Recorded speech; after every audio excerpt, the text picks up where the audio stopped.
ბიბლიაში აღწერილია დიფერენციაციის პროცესი, რომელიც განახორციელა ღმერთმა ადამსა და მის მეორე ნახევარს შორის. ადამი, ეს ჩვენ ვართ ყველანი და არა ერთი ვიღაც მამაკაცი, რომელიც ოდესღაც 1000 წლობით ადრე ცხოვრობდა. ჩვენ ყველანი, ოღონდ ჩვენი შინაგანობის საიდუმლოში. ღმერთი ამ ადამიანს აჩვენებს მის მეორე მხარეს, რა შეცდომით ითარგმნოს ნეკნი. ნეკნი არაფერ შუაშია. აქ საუბარია ადამიანის მეორე მხარეზე და რა კი ადამა დაინახა თავის მეორე მხარე, შეუძლია ეწვიოს მას, ჩავიდეს ამ წყლებში, ამ ქვედა წყლებში, რათა ამოიცნოს და ასახელოს იქ მყოფი მშვინვიერი პოტენციური ენერგიები.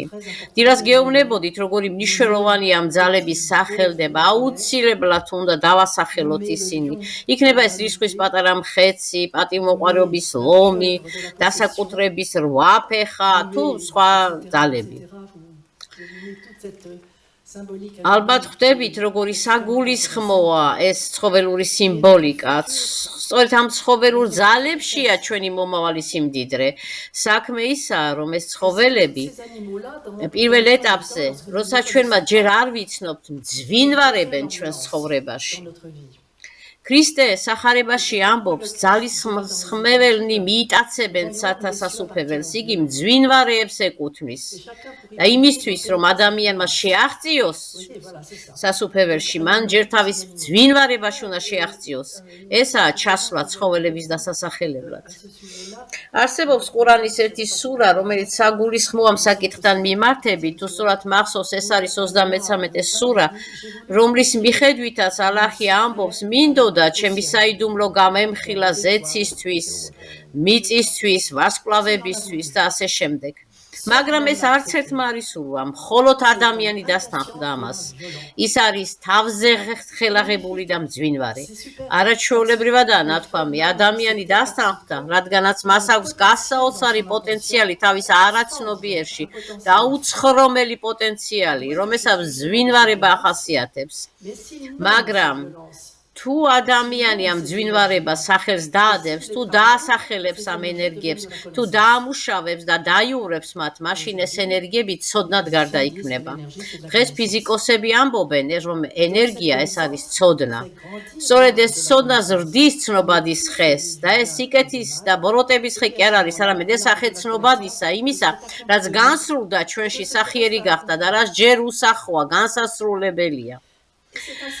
ამ გზით ვზრდით ცნობადის ხეს ჩვენ შიგნით, როცა ჩავდივართ საკუთარ თავში ამ ენერგიების მოსახელთებლად, როცა ცნობიერად ჩავყვინთავთ ჩვენ სიღრმეებში, ჩვენს არაცნობიერში, იმისთვის, რომ გამოვარჩიოთ ეს უსახო ენერგიები, დავასახელოთ და სახიერვყოთ ისინი.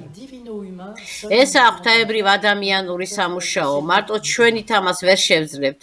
ამ სამუშაოს აღსრულება შესაძლებელია მხოლოდ და მხოლოდ უფალთან ერთად, რომელიც ჩვენში მყოფობს. პატარა ამბავს მოგიყვებით, რომ ბევრ ამაზე მეტყველებს. რამდენიმე წლის წინ 300 კაციან დარბაზში ვიყავი, აქ იყვნენ საფრანგეთის ქრისტიანული კოლეჯების დირექტორები, მათ ვუთხარი. ძალიან კარგია თქვენი მოსწავლეებისათვის ისტორიის, მათემატიკის, გეოგრაფიის სწავლება. ეს საუცხოა, მაგრამ ეს ის არ არის, რაც მათ გაადამიანებს. აუცილებელია ვაპოვნინოთ ის მძვინვარება, რომელიც მათში ეს გასაოცარი პოტენციალი, რომელიც მათ შიგნითაა, რათა გააცნობიერონ ეს ძალები და დაასახელონ. აუცილებელია ვასწავლოთ მათი დასახელება და რა კი ქრისტიანული რელიგიური კოლეჯები ხართ, ღვთის შეწევით ნელ-ნელა ასწავლით მათ ამ ენერგიების რეალიზებას. ისეთი განცდა მქონდა, თითქოს მათ ჩინურად ველაპარაკებოდი და კიდეც მთხოვეს, რომ აღარასოდეს მიბრუნებულიყავი მათთან. აქედან ჩანს, როგორ შორს ვართ ჩვენი განწყობებით წმინდა წერილის სიღრმისეული გაგებისაგან. არადა მე არაფერს არ ვიგონებ, მხოლოდ იმას ვთარგმნი, რაც წერია დაბადების წიგნის მეორე თავში, როცა ღმერთი სთხოვს ადამიანს, რომ დაასახელოს ცხოველები. იმ მომენტიდან, როცა ვიწყებთ ამ სამუშაოს, ჩვენ არ რჩებით მარტო, მან ვერ ვიღვაწებთ მარტო, ეს როგორც გითხარით, ღვთაებრივ ადამიანური სამუშაოა.